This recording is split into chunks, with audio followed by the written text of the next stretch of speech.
زبیدہ خاتون کے بارے میں آتا ہے کہ یہ بڑی رحم دل خاتون تھی. ہارون الرشید کی یا غالباً مامون الرشید کی یہ بیوی تھی. تو بڑی نیک دل عورت تھی. یہ جب حج کے لیے گئی تو اس نے دیکھا حاجیوں کو بڑی مشقت ہوتی ہے پانی کے اندر، تو اس نے نہر زبیدہ کھدوائی.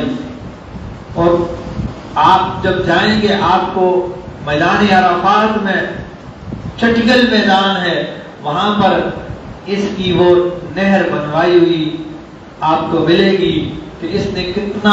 اور کہتے ہیں ایک آدمی نے اس کو کہا کہ یہ جو نہر آپ بنا رہی ہیں یہ بڑا خرچہ ہے، بہت زیادہ خرچہ لگے گا. لیکن اس نے کہا اگر اس نہر کا ایک کدال بھی اگر کئی ہزار سونے کی اشرفیوں کے بدلے بھی ہوگا پھر بھی میں بنواؤں گی.